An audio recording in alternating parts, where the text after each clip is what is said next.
Hi everyone. So main result is out. Congratulations to all those who made it. अब आपके लिए जो सबसे इम्पोर्टेंट चीज़ रहने वाली है नेक्स्ट वो है डैफ 2 यानी कि डिटेल्ड एप्लीकेशन फॉर्म 2। तो हमारे पर्सनालिटी टेस्ट या इंटरव्यू में सबसे इम्पोर्टेंट चीज़ है डैफ, क्योंकि वहाँ पर जब हम इंटरव्यू देने जाएंगे हमारे 5 मेंबर्स रहेंगे, ठीक है? उन सबके पास हमारे बारे में जो भी इंफॉर्मेशन होगी वो मिलेगी इसी डैफ से जो हम अभी फिल करने वाले हैं। तो हमें इसे स्मार्टली भरना है ताकि वहाँ हम इंटरव्यू लीड कर सकें। ऐसा हो सकता है कि आपका 90% इंटरव्यू पूरा डैफ से ही चले और ऐसा होता है तो समझ जाना कि आपका दिन अच्छा है, ठीक है? क्योंकि you will be able to predict the questions, ठीक है? इसी के बेसिस पर हमें ये ध्यान में रखना है डैफ भरते हुए कि कैसे हम इसे स्मार्टली भरें ताकि हम वहाँ पर कन्वर्सेशन लीड कर सकें, अपना इंटरव्यू लीड कर सकें और अभी से हम प्रिडिक्ट कर सकें, प्रिपेयर कर सकें कि क्या वहाँ पर क्वेश्चंस पूछे जा सकते हैं। ठीक है? तो स्टेप बाय स्टेप देखते हैं क्या-क्या डैफ में होता है, क्या बेसिक चीज़ें रहती हैं और कैसे हमें इसे प्रिपेयर करना है क्वेश्चन एंड आंसर फॉर्मेट में। ऑलराइट? तो ये चीज़ बहुत-बहुत इम्पोर्टेंट रहने वाली है, तो इसे ध्यान से समझना और इसमें कोई भी गलती नहीं होनी चाहिए डैफ भरते हुए। इसमें अगर तुम गलती कर रहे हो, तो ये वहाँ पर तुम्हें इंटरव्यू पैनल के सामने इसको जस्टिफाई नहीं कर पाओगे। ठीक है? तो कोई भी गलती नहीं करनी, 2 बार 3 बार ध्यान से इसको पढ़ना, ड्राफ्ट भी सेव कर दिखाना, मुझे भी दिखाना और किसी को भी दिखाना चाहते हो तो दिखा देना, ठीक है? ताकि कोई गलती ना रहे इसमें। तो सबसे पहले अपनी जो बेसिक चीज़ें होती हैं, ये सब प्री-फिल्ड आएगा इसमें, ठीक है? प्लेस ऑफ बर्थ इसमें यहाँ आपकी आपकी सिटी, स्टेट, होम स्टेट ये सारी चीज़ें आ जाएँगी और जो नेम ऑफ फादर, मदर ये सब हमने मेंस के टाइम पे जो डैफ 1 भरा था ना, ये वहीं से ऑटो पिक हो जाता है। तो ये सब इसमें ऑटोमैटिकली आ जाएगा, बस इसको एक बार वेरीफाई कर लेना, ठीक है? ऐसे ही ये अपनी होम स्टेट यहाँ पर ये सारी आ जाती हैं। अब इसके हमारा क्या बनता है, ये सारी इन्फॉर्मेशन रहेगी एग्ज़ामिनर के पास, वो देख पाएँगे इनके, ठीक है? अब यहाँ पर जो भी आपकी सिटी है या होम स्टेट है, उसे अच्छे से प्रिपेयर कर लो। उससे रिलेटेड जितने भी क्वेश्चन्स हैं, उसे प्लान करो, प्रिपेयर करो और फिर मिरर प्रैक्टिस करो। जब इंटरव्यू के लिए प्रिपेयर कर रहे हो तो ये ज़रूरी है कि तुम मिरर प्रैक्टिस करो। मिरर प्रैक्टिस कर कर देखो कि वो वहाँ पर तुम इसे कैसे आंसर करोगे, क्योंकि क्या होता है कि हम इंग्लिश में यूजुअली कन्वर्सेशन नहीं करते, तो वहाँ पर फंबल नहीं करना।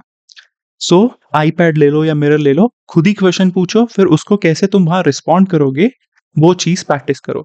अब सिटी और होम स्टेट के अराउंड जितने भी डायमेंशंस बन रही हैं, उन्हें खोलो और उसको प्रिपेयर करो। वो पूछ सकता है एग्ज़ामिनर।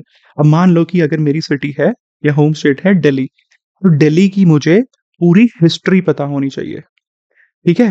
कब-कब बना, कौन-कौन से एम्पायर्स आए दिल्ली में, कैसे-कैसे ये कैपिटल थी, क्यों कैपिटल है, ठीक है? हिस्ट्री, दिल्ली की ज्योग्राफी, फिर जो हमारे करंट में इश्यूज़ चल रहे हैं दिल्ली से रिलेटेड, मान लो कि लेफ्टिनेंट गवर्नर वर्सेस सीएम की टसल चल रही है, उस पर आपका क्या व्यू है, ठीक है? फिर फ्रीबी पॉलिटिक्स का, तो मेरा जब आखिरी इंटरव्यू था ना, तो वहाँ जाते ही पहला क्वेश्चन यही पूछा उन्होंने कि what is your view on freebies? वो किस लिए क्वेश्चन पूछा? वो ऑलरेडी मैंने प्रिपेयर किया होता क्योंकि दिल्ली होम स्टेट थी, तो हो सकता है कि वो ऐसा पूछें। फिर कि दिल्ली को स्टेटहुड देना चाहिए या नहीं देना चाहिए? ऐसे क्वेश्चन। दिल्ली में पॉल्यूशन का इश्यू है, एयर पॉल्यूशन हो गया, लैंडफिल्स हो गया, वो क्यों अभी तक हम सॉल्व नहीं कर पा रहे? तो ये सब चीज़ें, ये सब डायमेंशंस आपको प्रिपेयर करनी है और इसका साथ में सॉल्यूशन ओरिएंटेड प्रिपरेशन करनी है। ठीक है? अब ध्यान रखना कि इंटरव्यू को जितना हम कन्वर्सेशन फॉर्मेट में ले जा पाएँगे ना, उतना अच्छा स्कोर मिलता है। वाइवा की तरह ये नहीं होता इंटरव्यू। अगर वाइवा की तरह इंटरव्यू हो रहा है तो that is an average interview, normal interview. जितनी अच्छी कन्वर्सेशन होगी, वो आपसे काउंटर क्वेश्चन पूछेंगे, उतना अच्छा आपका इंटरव्यू है। ठीक है? तो ये सारी डायमेंशंस अपनी स्टेट के अकॉर्डिंग आपको प्रिपेयर करनी है। उसकी हिस्ट्री क्या है, ज्योग्राफी क्या है, उसका पॉलिटी क्या है, कितनी लोकसभा में उसकी सीट्स हैं। अगर वो विधानसभा है तो उसकी विधानसभा में कितनी सीट्स हैं, राज्यसभा में कितनी सीट्स हैं, आपका एमपी कौन है, आपके एमएलए कौन है, ये सारी बेसिक इन्फॉर्मेशन आपको पता होनी चाहिए अपनी स्टेट के बारे में, ठीक है? तो इस चीज़ का सबसे पहला ध्यान रखना सबसे ज़्यादा इम्पोर्टेंट हो जाती है हमारी होम स्टेट, हमारी सिटी। जैसे अगर मेरी यहाँ गुरुग्राम थी, तो क्या होता था, पहले क्या बोलते थे इसको? गुड़गाँव, गुड़गाँव का नाम चेंज कर रखा गुरुग्राम। तो एक डायरेक्ट क्वेश्चन बन जाता था कि क्या इंटरव्यू में वो पूछ सकते थे कि do you think it is right to change the name of the cities and क्या उससे कोई इम्पैक्ट देखने को मिला है? अब जैसे इलाहाबाद का प्रयागराज कर दिया, क्या उससे कोई इम्पैक्ट देखने को मिला है या नहीं देखने को मिला है? What is your view? Opinion based question वो देखना चाहते हैं कि तुम सोच कैसे रहे हो। ठीक है, तो अपनी क्रिटिकल थिंकिंग डेवलप करनी है और वही वहां पर तुम्हें दिखाना है। ऑलराइट, तो सबसे पहली इंपॉर्टेंट चीज हमारे डैफ में हो जाती है जिसे हमें प्रिपेयर करना है, वो है हमारी सिटी, हमारी होम स्टेट। और ये अपना पिन कोड वगैरह जो होता है इसको भी याद रखना, ये भी बहुत जरूरी है। फिर उससे रिलेटेड जो भी करंट में इश्यूज चल रहे होंगे ना, उनको ज़रूर गो थ्रू कर लेना। अपना जो भी अभी न्यूज़पेपर पढ़ रहे हो, तो ध्यान में रखना कि अपना एक लोकल न्यूज़पेपर ले लो, ताकि तुम्हें उस अपनी लोकेशन में क्या-क्या हो रहा है, वो सारी चीज़ें पता हों। और इसके अलावा कोई गवर्नमेंट स्कीम्स होंगी तुम्हारी सिटी की, तुम्हारी स्टेट की, तो उनकी क्या प्रोग्रेस है, उनका क्या स्टेटस है, कोई फ्लैगशिप तुम्हारी स्टेट की स्कीम्स हो, तो वो भी पता होना चाहिए। जैसे दिल्ली के केस में है कि एजुकेशन मॉडल कैसे काम कर रहा है, how is it different from others? तुम्हें लगता है कि कुछ सिग्निफिकेंट है भी या नहीं? और फिर क्या आता है दिल्ली में मोहल्ला क्लिनिक्स जो हैं, कि क्या हमें पूरे इंडिया में मोहल्ला क्लिनिक्स को रेप्लिकेट करना चाहिए या नहीं करना चाहिए? What is your view on this? ठीक है, तो ऐसे क्वेश्चंस के लिए प्रिपेयर्ड रहना पहले से ही। मल्टीपल लेवल्स निकलेंगे इसमें, ठीक है? डेप्थ में जाकर वो देखना चाहते हैं तुम्हें। अगर तुमने एक आंसर दिया तो उसका सब क्वेश्चंस क्या बन सकता है, उससे फॉलो ऑन क्वेश्चन क्या आएगा, ठीक है? मान लो क्वेश्चन ए पूछा, उसका फॉलो ऑन आया बी, फिर उसका भी फॉलो ऑन आ सकता है सी। तो ऐसे 3 लेवल पे उसको प्रिपेयर करना क्वेश्चन को, कोई भी टॉपिक को जो प्रिपेयर कर रहे होगे, ठीक है? तो ये सारी चीज़ें तुम्हारे लिए बहुत काम में आएँगी। तुम्हें पता होना चाहिए कि तुम्हारी स्टेट गवर्नमेंट क्या कर रही है, लोकल गवर्नमेंट क्या कर रही है, क्या-क्या इनिशिएटिव्स उसने लिए हैं, क्या उसका इम्पैक्ट है। कोशिश करना कि इसमें तुम्हें कुछ डेटा भी पता हो। डेटा पता होगा तो तुम वहाँ अच्छे से कॉन्फिडेंस से बोल पाओगे कि यस सर, कि ये हमारा इम्पैक्ट दिखा है। अगर पॉल्यूशन की बात करें तो हाँ, we are able to control it. पिछले साल से इस बार 30% कम था। क्यों कम था? गवर्नमेंट ने कुछ इनिशिएटिव्स लिए थे। ठीक है, टेक्नोलॉजी का भले ही यूज़ किया या इंसेंटिवाइज़ किया उनको, उनके लिए कोई स्कीम चलाई कि उनका जो स्टबल है वो बाय कर लिया। वो ऐसे स्पेसिफिक एग्ज़ाम्पल देने पड़ेंगे, बताना पड़ेगा और 1, 2, 3, 4 कर बताना है अब वहाँ। अब वहाँ मेंस के आंसर की तरह आंसर नहीं देना होता। ठीक है, वहाँ 30-40 सेकंड्स में ही तुम्हें अपनी पॉइंट रखनी है, बताना है और कोशिश करना कि अपना आंसर स्ट्रक्चर्ड वे में देना। ठीक है? तो सबसे पहले अपनी ये होम स्टेट आ जाती है, इससे वो डायरेक्टली क्वेश्चन पूछेंगे ही पूछेंगे 100%। इनफैक्ट 99 टू 100% चांस रहता है कि वो पूछेंगे ही उससे लिंक्ड कोई ना कोई क्वेश्चन तो। ठीक है? तो सबसे पहला हमारा ये हो जाएगा, इसको प्रिपेयर कर लेना। फिर अपनी जो बेसिक ग्रेजुएशन लेवल की और स्कूल की इन्फॉर्मेशन होती है वो इस फॉर्म में रहती है हमारी। ठीक है? तो आपका जो यहाँ पे स्कूल का नाम होगा ना, उसको भी अच्छे से पढ़ लेना, उसकी इन्फॉर्मेशन आपके पास होनी चाहिए। जैसे मेरा स्कूल था तो मेरे से पहले इंटरव्यू में उन्होंने पूछा कि आपके स्कूल के फाउंडर कौन थे? ठीक है? क्योंकि जो मेरे स्कूल के फाउंडर थे ना, वो कॉन्स्टिट्यूएंट असेंबली के मेंबर थे। ठीक है? तो वो मुझे पता था ऑलरेडी। तो उनका क्या कंट्रीब्यूशन था फ्रीडम स्ट्रगल में, ऐसी-ऐसी चीज़ें वो पूछ सकते हैं। मान लो कोई लोग होते हैं डीएवी स्कूल से, दयानंद एंग्लो वैदिक स्कूल से, तो स्वामी दयानंद का क्या कंट्रीब्यूशन है? तो वो सारी चीज़ें आपको पढ़नी पड़ेंगी, वो आपके लिए इम्पोर्टेंट हो जाती है। फिर आता है हमारा another important thing is graduation subject, ठीक है? जैसे मेरे केस में था इलेक्ट्रॉनिक्स एंड कम्युनिकेशन, तो पहला क्वेश्चन आएगा कि ईसी छोड़कर तुमने ऑप्शनल पीएसआईआर क्यों लिया? अगर आपने अपना ग्रेजुएशन सब्जेक्ट से ऑप्शनल चेंज किया है, तो वो प्रिपेयर करना ही करना है, एक क्वेश्चन उस पर बनेगा कि क्यों तुम पीएसआईआर लिया, क्यों तुमने इलेक्ट्रिकल या इलेक्ट्रॉनिक्स नहीं लिया, ठीक है? फिर आता है कि अपनी ग्रेजुएशन का बेसिक नॉलेज, कि जैसे अगर ये इलेक्ट्रॉनिक्स है, ठीक है? तो सेमीकंडक्टर्स क्या होते हैं? सेमीकंडक्टर्स के क्या-क्या इश्यूज़ चल रहे हैं? अब मेरा ऑप्शनल क्या है? पीएसआईआर, तो वो पूछेगा कि सेमीकंडक्टर्स का जियोपॉलिटिकल सिग्निफिकेंस क्या है? क्यों चाइना टीएसएमसी के पीछे पड़ा हुआ है? ठीक है? यूएस क्यों अपने एक्ट लेकर आ रहा है? क्यों चिप्स एक्ट लेकर आ रहा है? इंडिया क्या कर रही है? तो वो पूरा डेप्थ में जाकर मुझे पढ़ना पड़ेगा, उसकी सारी डायमेंशंस देखनी पड़ेंगी। फिर इसके अलावा जो बेसिक होता है कि ट्रांजिस्टर्स क्या होते हैं, कैपेसिटर्स क्या होते हैं, ठीक है? कहाँ-कहाँ इलेक्ट्रॉनिक्स यूज़ करते हैं, कौन-कौन से टाइप्स हैं, एटसेट्रा, वो सारी चीज़ें पूछेंगे। फिर कम्युनिकेशंस है तो वो उसमें चले जाते थे कि 4G क्या है, 5G क्या है, दोनों में क्या डिफरेंस है, वही सारी अपनी बेसिक ग्रेजुएशन की चीज़ें। तो अगर आपका बीए किया है आपने पॉलिटिकल साइंस में या कॉमर्स ऑप्शनल है, इकोनॉमिक ऑनर्स किया है, तो अच्छे से अपने सारे बेसिक्स पढ़ लेना ग्रेजुएशन के।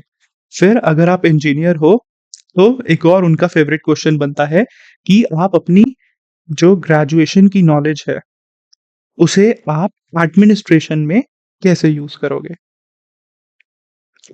ठीक है? तो हमारी जो ग्रेजुएशन की नॉलेज है, उसे हम एडमिनिस्ट्रेशन में कैसे यूज़ करेंगे? अगर आप इंजीनियर हो, तो how will you apply your knowledge of civil engineering in administration? तो ये एक और फेवरेट क्वेश्चन है उनका, जो वो हर दूसरे तीसरे बंदे से पूछ ही लेते हैं। इसका आंसर तुम्हें प्रिपेयर कर कर रखना है। कैसे यूज़ करेंगे? क्यों? हमारी सोसाइटी में कुछ चैलेंजेस होंगे, तो वो सोच कर रखो कि कैसे टेक्नोलॉजी एडमिनिस्ट्रेशन में यूज़ हो रही है। चाहे वो ट्रैफिक मैनेजमेंट हो, चाहे सोशल चेंजेस हो, करप्शन हो, वो सारी चीज़ों का हमें ध्यान में रखना पड़ेगा, ठीक है? तो ऐसे मल्टीपल डायमेंशन से, मल्टीपल पर्सपेक्टिव से तुम्हें सोचना पड़ेगा कि कैसे तुम्हारी नॉलेज यूज़ हो रही है। तो इसे अच्छे से पढ़ लेना अपना ग्रेजुएशन सब्जेक्ट। ये हो जाता है होम स्टेट के बाद सबसे इम्पोर्टेंट चीज़ आ जाती है हमारी ग्रेजुएशन सब्जेक्ट, ठीक है? आपकी डिग्री। फिर इसमें भी कॉलेज का अगर नाम फ़ेमस है, आईआईटी वगैरह से हैं, तो उसमें बेसिक उनके बारे में पढ़ लेना, कब बने थे, किसने बनाया था। हो सकता है कोई इम्पोर्टेंट सिग्निफिकेंट इवेंट एसोसिएटेड हो उसके साथ। फिर यूनिवर्सिटी अपना, जैसे मेरे केस में ये था गुरु गोविंद सिंह इंद्रप्रस्थ यूनिवर्सिटी, ठीक है? तो वो पूछ सकते थे मेरे से, पूछा नहीं कभी बट पूछ सकते थे कि गुरु गोविंद सिंह जी के बारे में बताइए। तो ये मुझे पढ़ना पड़ेगा, और ऐसे ही इंद्रप्रस्थ है तो इंद्रप्रस्थ सिटी कब बनी, क्या है उसकी सिग्निफिकेंस, वो सारी चीज़ें पढ़ना पड़ेगा। ऑलराइट, इसके बाद आपकी हायर एजुकेशन क्वालिफ़िकेशन कुछ आएगी तो इसमें उसे मेंशन कर लेना, ठीक है? तो ये बेसिक हो जाता है हमारा डैफ में होम स्टेट और आपकी ग्रेजुएशन सब्जेक्ट, आपकी बेसिक एजुकेशनल क्वालिफ़िकेशंस, ठीक है? इसके सारे सर्टिफ़िकेट्स भी लगाने पड़ेंगे वहाँ पर डैफ के साथ, अटैच करने पड़ेंगे, अलग से पीडीएफ देनी पड़ेगी, वहाँ पर अपलोड का ऑप्शन आता है। तो ये सारे सर्टिफ़िकेट वहाँ पर जब जाओगे ना इंटरव्यू देने तब भी वो वेरीफ़ाई करेंगे। सो मेक श्योर कि अभी से अपने सर्टिफ़िकेट अगर नहीं है, डिग्री नहीं मिली, तो कोशिश करना प्रोविज़नल इश्यू करवा लो और डिग्री ले लो।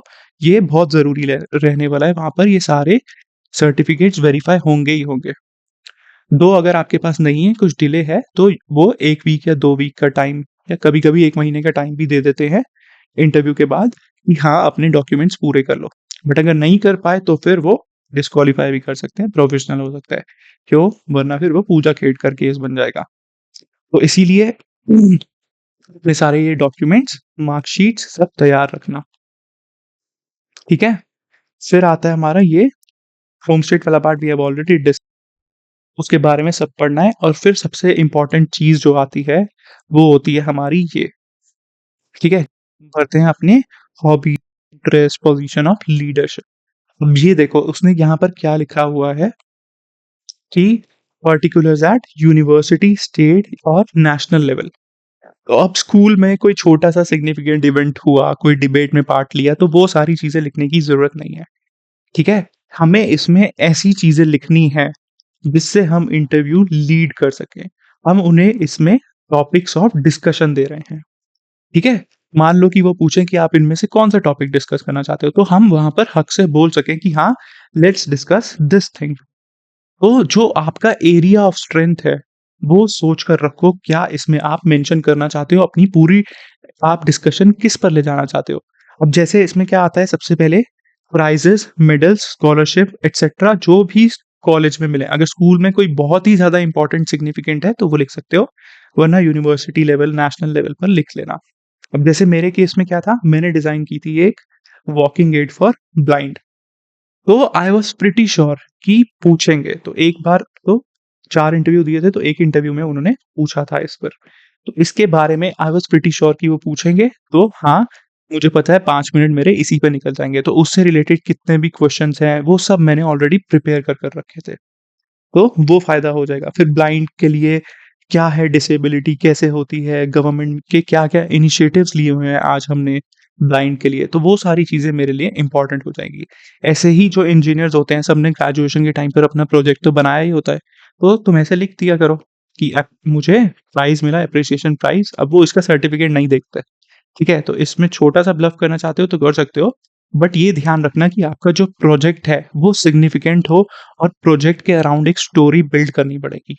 तो पूरी प्रोजेक्ट की आपको नॉलेज होनी चाहिए ए टू ज़ेड कि अगर सेंसर यूज़ किया है अल्ट्रासोनिक सेंसर तो कौन-सा सेंसर यूज़ किया? कैसे वो सेंसर काम करता था? ठीक है? क्या अचीव किया उस प्रोजेक्ट से? उससे रिलेटेड गवर्नमेंट स्कीम्स, गवर्नमेंट के इनिशिएटिव्स सब कुछ हमें डेप्थ में जाकर पढ़ना पड़ेगा उसका। ठीक है?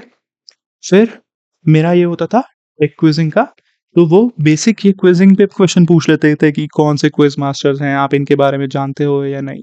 बस वो बहुत ही बेसिक चीज़ पूछते थे। ठीक है? तो इसमें अब सोच लेना अच्छे से क्या भरना है, ठीक है?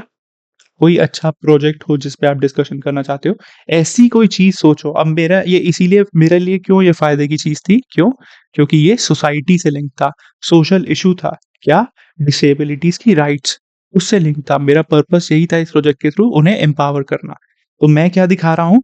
मैं दिखा रहा हूँ कंपैशन दिखा रहा हूँ इंटरव्यूअर को कि हाँ, मेरे अंदर ऑलरेडी कंपैशन है और मैं अपनी नॉलेज को यूज़ कर सोसाइटी के प्रॉब्लम सॉल्व करना चाहता हूँ।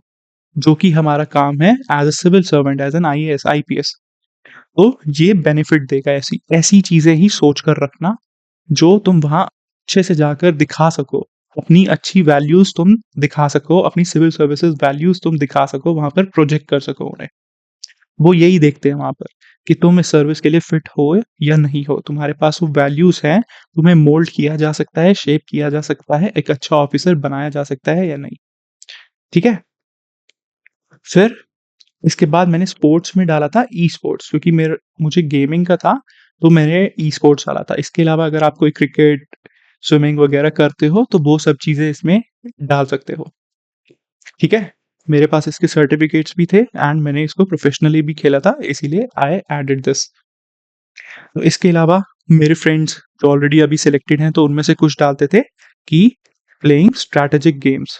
तो स्ट्रैटेजिक गेम्स में अब वो क्वेश्चन पूछ सकते थे कि स्ट्रैटेजी बनाओ। मान लो कि तुम्हें एक वीआईपी को ए पॉइंट से बी पॉइंट तक लेकर जाना है, तो उसकी स्ट्रैटेजी बनाओ, ठीक है?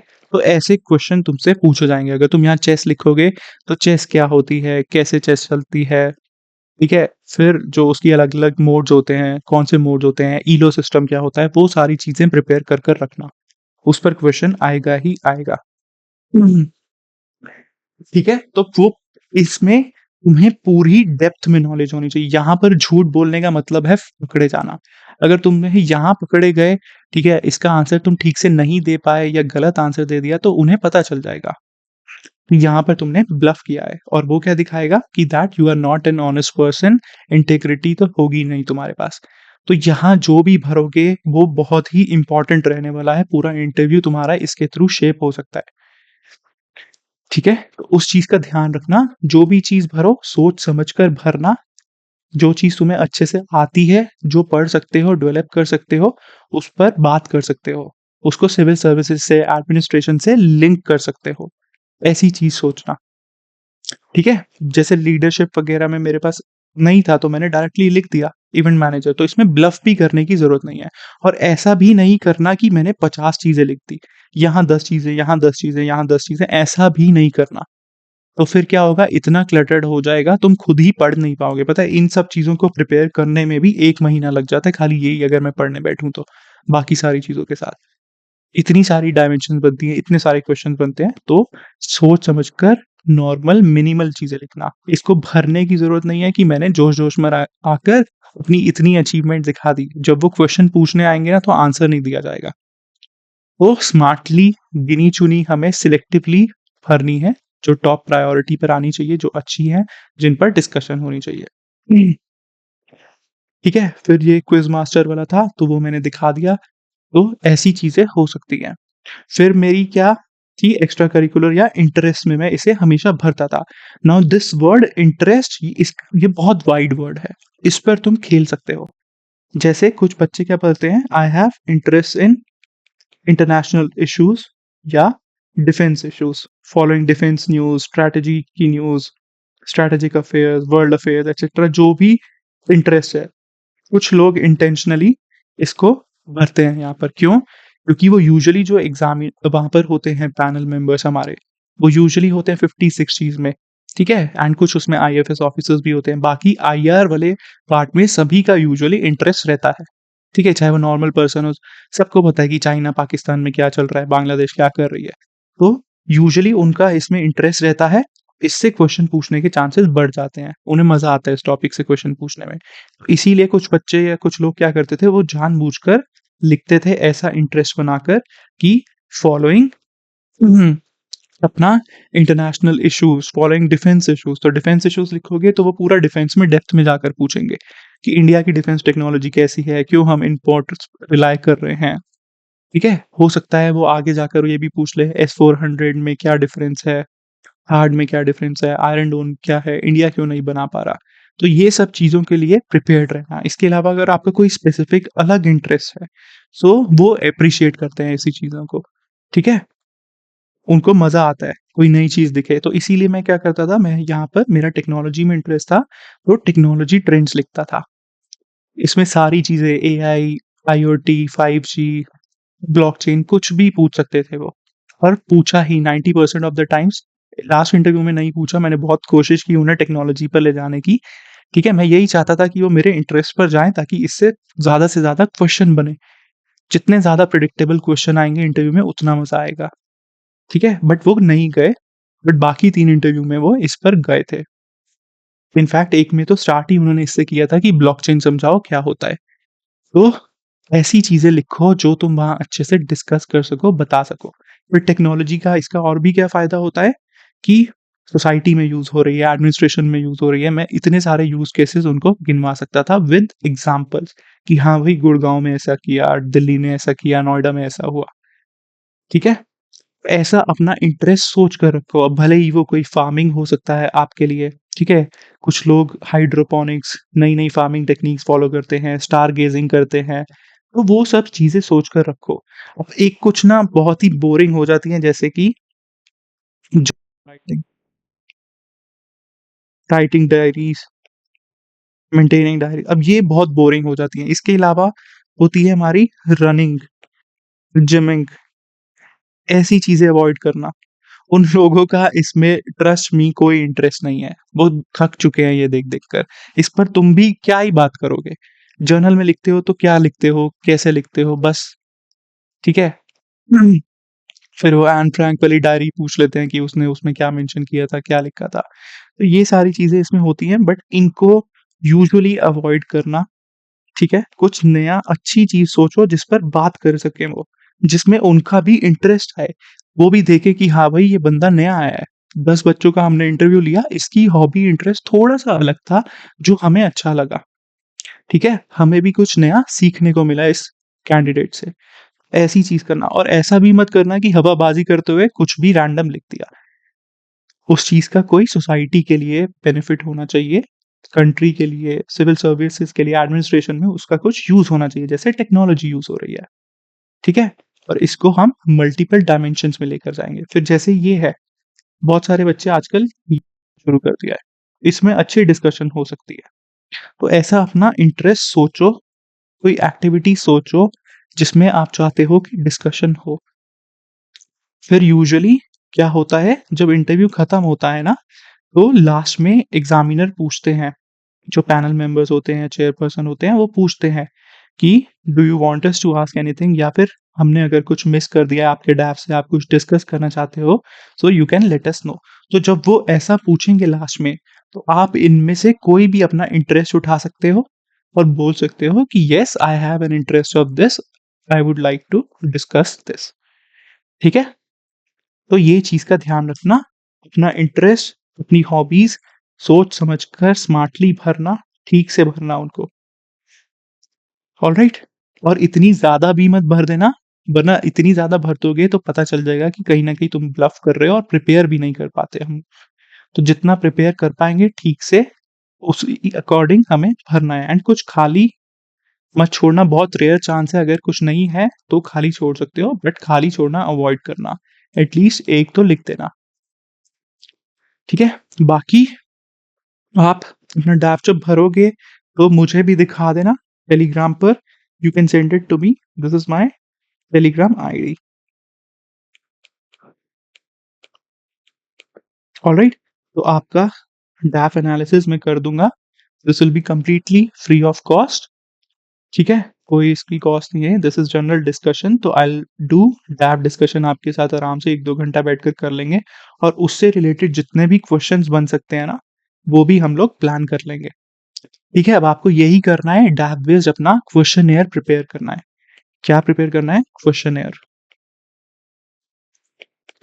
क्या क्या प्रोबेबल क्वेश्चन बन सकते हैं और उसके आंसर्स। तो अब आंसर को स्ट्रक्चर्ड फॉर्मेट में करना है, और 30-40 सेकेंड्स में बोल सको उतना ही लिखना है। पीएचडी नहीं करनी उसमें जाकर अंदर। ठीक है, बट इन डेप्थ नॉलेज पूरी होनी चाहिए। ब्लॉकचेन अगर तुमने टेक्नोलॉजी लिखा है तो पता होना चाहिए कि ब्लॉकचेन कैसे काम करती है, क्रिप्टो करेंसी कैसे काम करती है, एआई क्या है। ऐसे ही डिफेंस आईआर की बात अगर तुम वहां पर करना चाहते हो, तो तुम्हें पूरा इन डेप्थ पता होना चाहिए। ऑलराइट, तो ये हमारा एक और सबसे इम्पोर्टेंट जो टॉपिक बनता है वो होता है यही। इसी के अराउंड आने के 40-50% इसी के अराउंड जाने के बहुत चांसेस होते हैं। इसे बहुत ही अच्छे से सही तरीके से भरना है हमें। बाकी you can send me your डैफ। एक बार सबमिट करने से पहले अपना डैफ मुझे यहाँ पर भेज देना। माई आईडी इज व्लादिमीर पुतिन। ठीक है, RE। ऑलराइट, फिर इसके बाद क्या आता है हमारा? इसके बाद आता है हमारा ऑप्शनल। तो जो भी आपका ऑप्शनल सब्जेक्ट है उसे तो पढ़ना ही पढ़ना है। उसके अराउंड आपको सारी चीजें, उसकी बेसिक्स। सबसे पहला क्वेश्चन तो यही आएगा कि why did you choose this optional. फिर उसके सारे जो बेसिक्स हैं वो हमें पता ही होना चाहिए। पीएसआईआर अगर ऑप्शनल है तो पॉलिटिकल थॉट अच्छे से पढ़ लेना। उनके आइडियाज वो डायरेक्टली पूछ सकते हैं कि सोशल कॉन्ट्रैक्ट क्या है, हॉब्स और लॉक के सोशल कॉन्ट्रैक्ट में क्या डिफरेंस था। ठीक है, कौटिल्य का मंडल सिद्धांत क्या है, सप्तांग थ्योरी में कितने एलिमेंट्स हैं, कौन से 7 एलिमेंट्स हैं, ये मेरे से पूछा था इंटरव्यू में। तो ये हमें पता होना चाहिए। फिर स्टेट क्या होती है, सॉवरेनिटी क्या होती है, लेजिटिमेशन क्राइसिस क्या होता है। तो अपने जो भी ऑप्शनल में अच्छे इंपॉर्टेंट कीवर्ड्स हैं, ठीक है, जो इंपॉर्टेंट आइडियाज हैं वो सब पढ़ लेना, और उनकी आज के टाइम में क्या रेलेवेंस है। वो पूछ सकते हैं कि do you think India is facing a legitimation crisis, what is your view on this. ठीक है, तो ये इसको अच्छे से पढ़ लेना।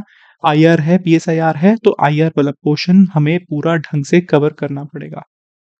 उसके लिए what you can do is, बल्कि वाला आता है ना फर्स्ट पोस्ट, उसको देख लेना।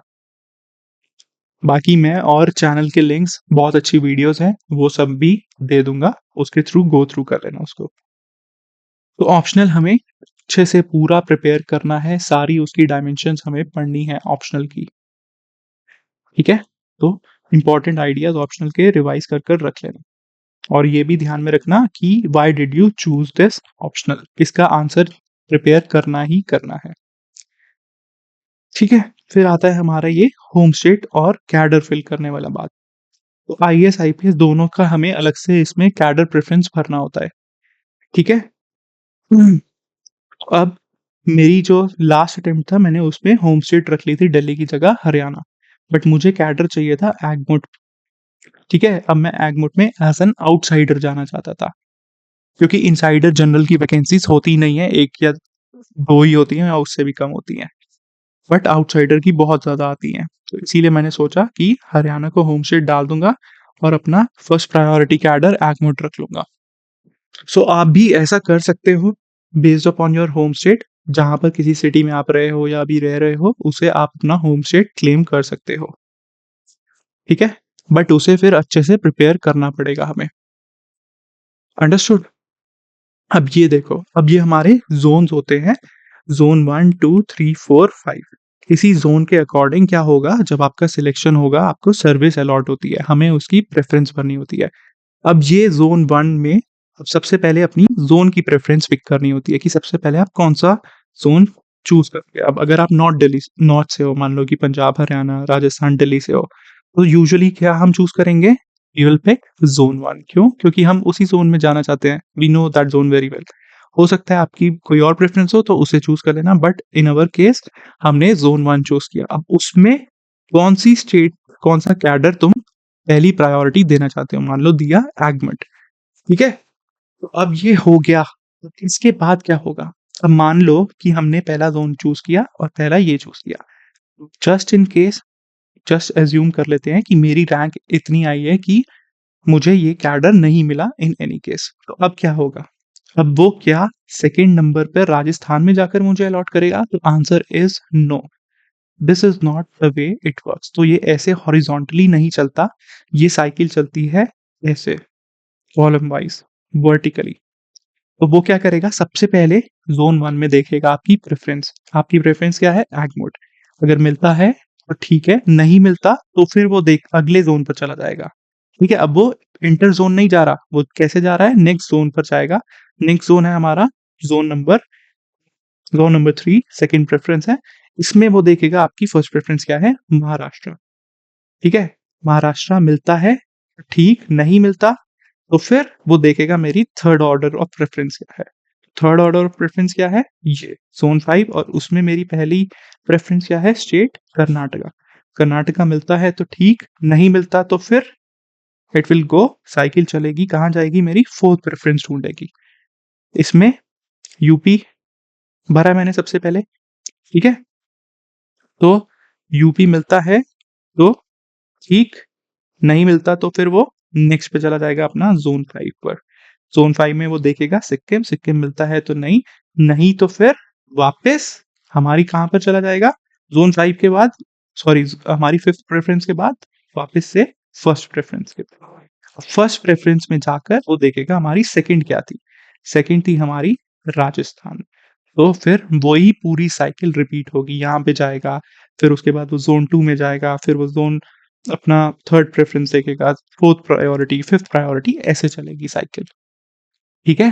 तो इस चीज़ का ध्यान रखना है। अब क्या करना है, इसमें आप अपने कैडर की पिछले साल की वैकेंसीज़ देख लेना। वो डीओपीटी की वेबसाइट पर दी होती हैं वैकेंसीज़, ठीक है? डीओपीटी ने अपनी वेबसाइट पर ये वैकेंसीज़ दी होती हैं, किस कैडर में कौन-सी कैटेगरी की इनसाइडर, आउटसाइडर वैकेंसीज़ हैं। उसके बेसिस पर हम प्रिडिक्ट कर सकते हैं कि इस बार कितनी आएँगी।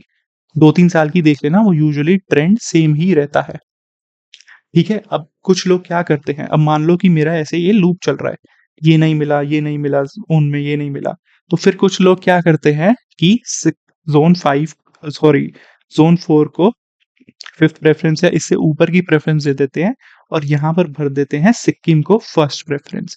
क्यों वो भर देते हैं सिक्किम को फर्स्ट प्रेफ़रेंस? क्योंकि सिक्किम में यूजुअली एक ही सीट निकलती है जनरल कैटेगरी की या बाकी कैटेगरीज़ की भी एक ही सीट निकलती है। तो वो प्रोबेबिलिटी होती है कि वो भर जाएगी जल्दी सीट और हम डायरेक्टली नेक्स्ट साइकिल पर चले जाएँगे, वापस से ज़ोन 1 पर आ जाएँगे। कुछ लोग ऐसे स्मार्टली करते हैं, ठीक है? You can also do it. In fact मैंने तो हर बार ही ऐसा किया था ज़ोन 5 सॉरी जो हमारा नॉर्थ ईस्ट वाला ज़ोन था ज़ोन 4 में, उसमें सिक्किम को ही पहले भरता था, ताकि उसके स्किप होने के चांसेस ज़्यादा हों। हुँ। ठीक है? तो ये सब चीज़ें कैलकुलेट कर कर भरनी पड़ती हैं। बाकी इसमें थोड़ा लक फैक्टर भी होता है, अब जैसे शायद परी बिश्नोई थी, ठीक है? उन्हें क्या था, उन्हें सिक्किम मिल गया था डिस्पाइट बहुत अच्छी रैंक आई थी, टॉप 30 में थी।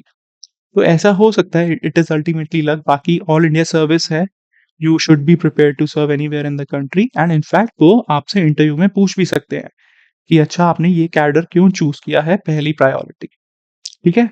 हो सकता है पूछ लें, बहुत कम चांसेस होते हैं बट पूछ सकते हैं। अगर आपने बहुत ही मान लो अगर आप नॉर्थ से आ रहे हो और नॉर्थ ईस्ट को पहली प्रायोरिटी दे दी, तो हो सकता है वो जाकर पूछे कि आपने ऐसा क्यों किया, ठीक है? बाकी आपका आंसर क्या रहना चाहिए, क्या रेडी करना है answer that I am ready to serve anywhere in the country.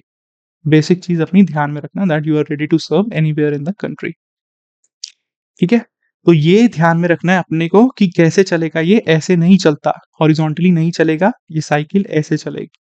हमारी पहली प्रेफ़रेंस देखेगा, फिर उसमें हमने क्या कैडर चूज़ किया, फिर सेकंड ज़ोन की हमारी क्या प्रेफ़रेंस है, उसमें हमने क्या कैडर चूज़ किया, फिर थर्ड प्रेफ़रेंस वाला कौन-सा ज़ोन है, उसमें क्या चूज़ किया। तो ये ऐसे हमारा वर्टिकली चल रहा है, ठीक है? ऐसे चल रहा है ये, डायरेक्टली ऐसे नहीं चल रहा।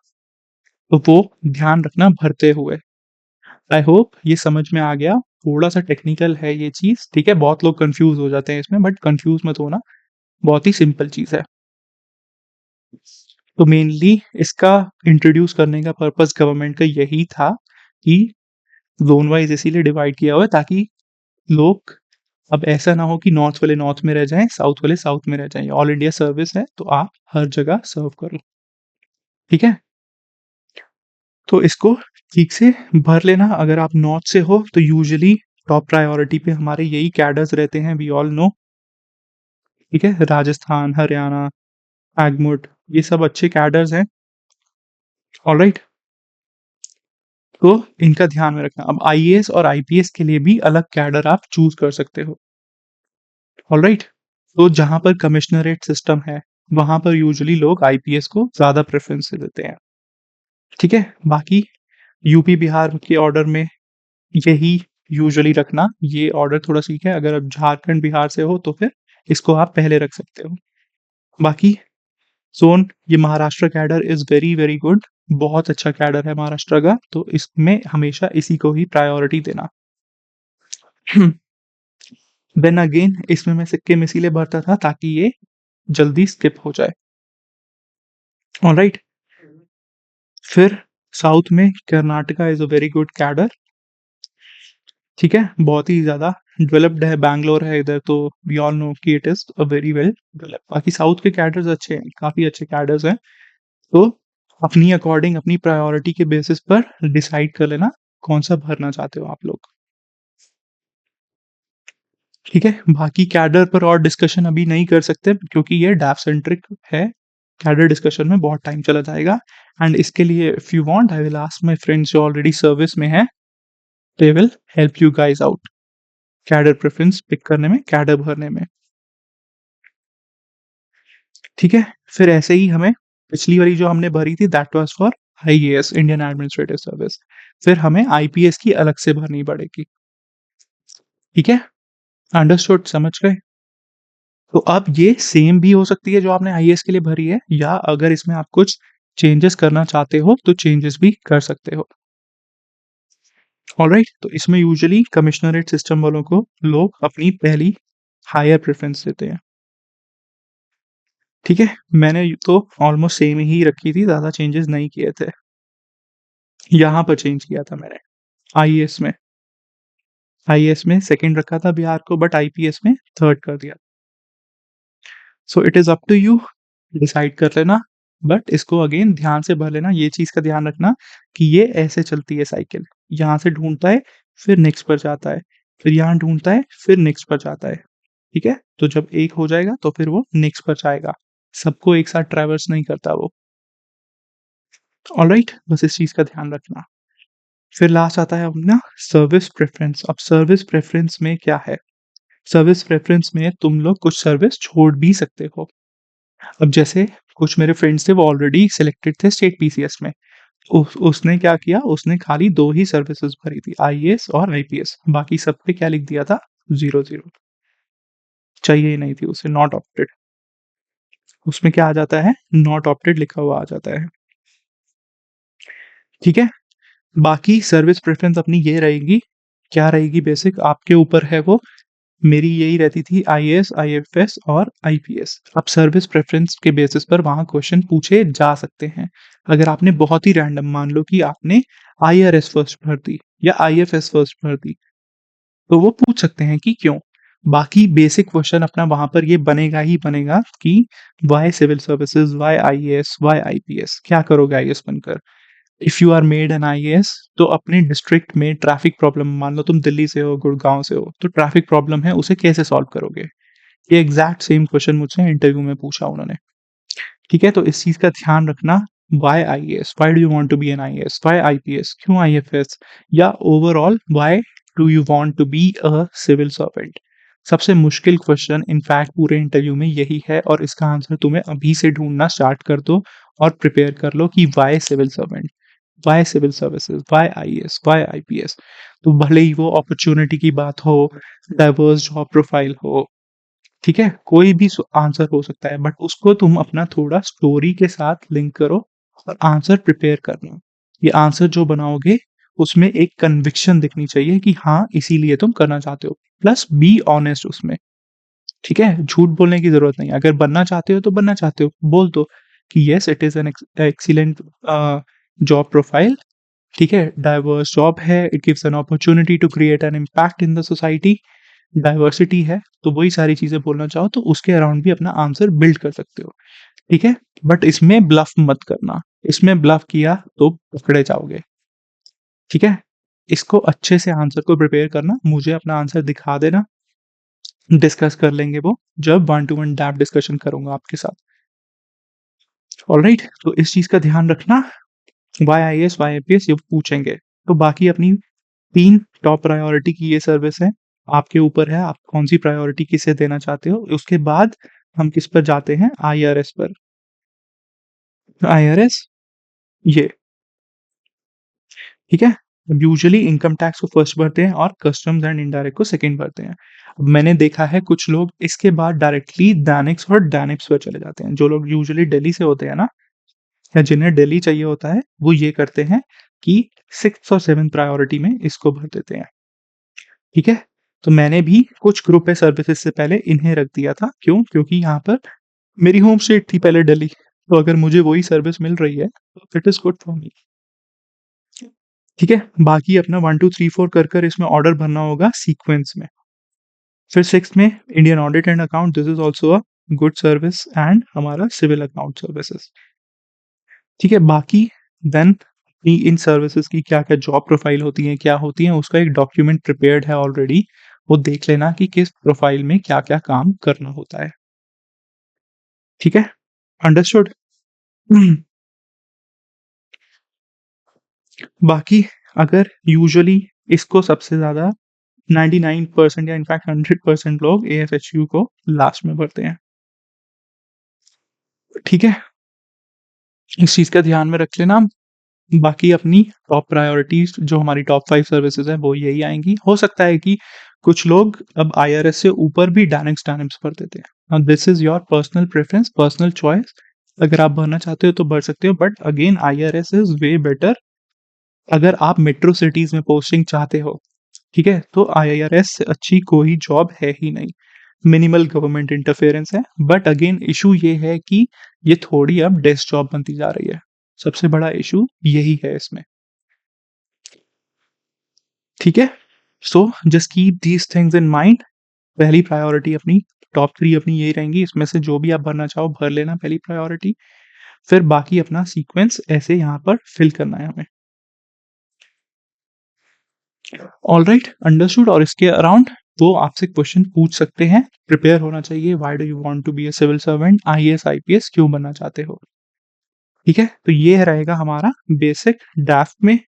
उसके बाद हमें क्या करना है, अपने डॉक्यूमेंट्स अपलोड करने हैं, हमारी डिग्री, सर्टिफिकेट्स, मार्कशीट, और वो सब वहाँ पर हमें लेकर भी जानी है। चाहे एससी, एसटी, ओबीसी, पीडब्ल्यूडी है, बाकी अपने जो एजुकेशनल क्वालिफ़िकेशंस हैं, वो सब भी हमें अपलोड करने पड़ते हैं सर्टिफिकेट साथ में, तो उस चीज़ का ध्यान में रखना।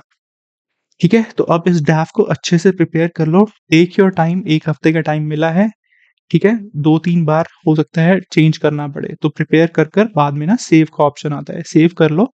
मुझे भी दिखा दो, और किसी एक्सपर्ट को दिखाना चाहते हो, सर्विस कैंडिडेट को दिखाना चाहते हो, तो उनसे भी डिस्कस कर लो जाकर एक बार, ठीक है? बट डू डिस्कस इट, बिना डिस्कस किए मत भरना, 2-3 बार रिव्यू करना, वेरीफाई करना, कोई गलती नहीं होनी चाहिए इसमें। There should be no mistake draft भरते हुए। बाकी टेलीग्राम पर you can send it to me अपना डैफ, हम one to one DAF discussion भी कर लेंगे, और I will also take your mock, one to one mock भी ले लूंगा, ठीक है? और डैफ पेज क्वेश्चन भी दे दूंगा कि क्या क्या आपके क्वेश्चन आ सकते हैं, ठीक है? So you can connect with me Telegram पर, हम वहां पर आपका डैफ डिस्कस कर लेंगे। Alright, understood. अब इसको अच्छे से भर लो, टेक योर टाइम, आराम से भरना, कोई गलती मत करना। और जो हमारा हॉबीज वाला सेक्शन है, इंटरेस्ट वाला सेक्शन है, इस सेक्शन पर टाइम लगाकर सोच लेना अच्छे से, क्या-क्या इसमें भरना है। This can be a game changer for you, ठीक है? बाकी फिर जब हम आगे प्रिपरेशन करेंगे इंटरव्यू की, तो डैप बेस्ड प्रिपरेशन ही करेंगे। हमारा मेन प्रिपरेशन यही रहेगा, DAF based preparation plus current issues, DAF plus current. अब ये जो डैफ बेस्ड प्रिपरेशन है, डैफ के अंडर हमारा क्या-क्या आ जाएगा, सब कुछ आ जाएगा। हमारा होम स्टेट, हमारा ऑप्शनल, ठीक है? हमारा कैडर, सर्विस प्रेफ़रेंस, हमारी हॉबीज़, इंटरेस्ट, फिर हमारा ग्रेजुएशन सब्जेक्ट, प्लस इसके साथ हमें क्या करना है, हमें प्रिपेयर करने हैं करंट अफेयर्स। वो कहाँ से?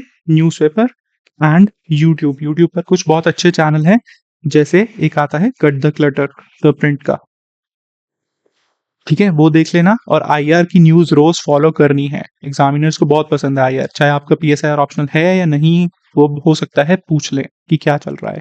तो उसके लिए you can watch first post पे, जो वो पलकी वाला आता है, यू कैन वॉच दैट। बाकी इंडियन एक्सप्रेस का एक्सप्लेन्ड सेक्शन ज़रूर पढ़ लेना। और कुछ हमें अपना इंडियन जनरल इश्यूज़ प्रिपेयर करने पड़ेंगे, जो एचआर क्वेश्चंस होते हैं और करंट में जो जनरल इश्यूज़ चल रहे हैं। गवर्नमेंट स्कीम्स कैसी परफॉर्म कर रही हैं, सोसाइटी में हमारे जो मेजर इश्यूज़ हैं, उनको एज़ अ सिविल सर्वेंट आप कैसे टैकल करोगे, ये हमें प्रिपेयर करना पड़ता है। फिर इसके अलावा हमें क्या प्रिपेयर करना है कि सिविल सर्वेंट की तरह बनकर आप क्या इम्पैक्ट क्रिएट करना चाहते हो, क्या करोगे बनकर, ठीक है? तो ये सारी चीज़ें हमारे लिए बहुत इंपॉर्टेंट हो जाती हैं। फिर कुछ इसमें इकोनॉमी के एंगल आ जाते हैं, how is Indian economy doing? तो ये हमें पूरा ठीक से अच्छे से प्रिपेयर करना है। करंट अफेयर्स को भी पता होना चाहिए, क्या-क्या नेशनल इश्यूज़ हैं, क्या-क्या इकोनॉमिक इश्यूज़ हैं, क्या-क्या चल रहा है हमारी इकोनॉमी में, सोसाइटी में, ठीक है? So this is it. ऐसे अपना डैब भर लेना, उसे अच्छे से प्रिपेयर कर लेना। बाकी for your interview preparation you can connect with me, जहाँ मैं आपको अपनी personal guidance I will provide you, and that will be completely free of cost, ठीक है? और बाकी अनअकैडमी का अपना भी वी आर स्टार्टिंग, उसका भी form link we have also shared. Unacademy का इंटरव्यू प्रिपरेशन प्रोग्राम, जहाँ पर मॉक्स भी रहेंगे, एक्सपर्ट्स रहते हैं, वो डायरेक्टली आपका बिल्कुल यूपीएससी फॉर्मेट में ही मॉक लेंगे। सो यू कैन एनरोल इसमें भी और प्रिपेयर कर सकते हो साथ में, ठीक है? So just keep these things in mind while planning your डैफ, while preparing your डैफ, और साथ में मुझसे कनेक्ट कर लेना। आई विल गाइड यू कि कैसे इसे फर्दर टेक फॉरवर्ड करना है, ठीक है?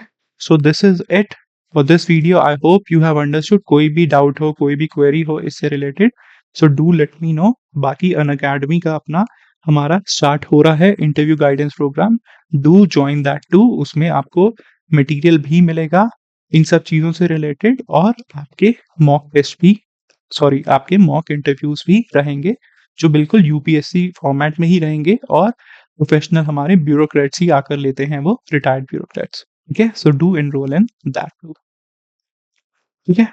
Alright then, all the very best. अच्छे से भरना है इसको, ध्यान से भरना, कोई टेंशन वाली बात नहीं है। It is very basic, very simple thing. फिर इसको अच्छे से प्रिपेयर करना है, ठीक है? Alright then, this is it for this video. All the best to you and have a great day.